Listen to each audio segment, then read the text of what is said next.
বিশ্বকাপের গ্রুপ পর্বে আরও একটি গুরুত্বপূর্ণ লড়াই। প্রথম ম্যাচের পর এবার আসল পরীক্ষায় বেলজিয়াম। একটা ভুল আর কঠিন হয়ে যাবে নকআউটের পথ। প্রতিপক্ষ এশিয়ার অন্যতম শক্তিশালী দল ইরান।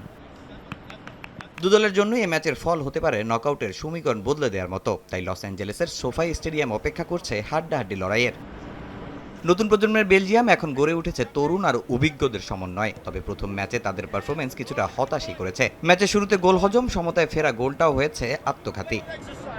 ইরানকে থামাতে কেভিন ডি ব্রুইনা, লুকাকুদের আরও দায়িত্বশীল হতে হবে। বল দখলে রেখে আক্রমণ গড়ে তোলাই হবে বেলজিয়ামের মূল কৌশল। অন্যদিকে ইরান বরাবরের মতোই শৃঙ্খলাবদ্ধ এবং সংগঠিত দল। তাদের সবচেয়ে বড় শক্তি দ্রুত কাউন্টার অ্যাটাক। অভিজ্ঞ মাহদি তারিমি সামনে থাকলে যে কোনো মুহূর্তে ম্যাচের মোড় ঘুরে যেতে পারে। মাঝমাঠে সাইদ ও আলী রেজার অভিজ্ঞতা ইরানকে বাড়তি আত্মবিশ্বাস দেবে। শক্তিশালী ডিফেন্স আর দলগত খেলাই তাদের সবচেয়ে বড় অস্ত্র। তবে ইরানের জন্য বড় দুশ্চিন্তা ভ্রমণ ক্লান্তি। ম্যাচ খেললেও যুক্তরাষ্ট্রে তাদের থাকার অনুমতি নেই। মেক্সিকো থেকে ট্রাভেল করে খেলতে হচ্ছে তাদের।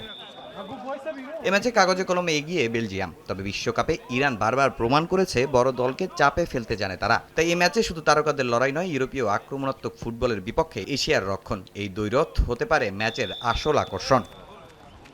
তামিম হোসেন, সময় সংবাদ।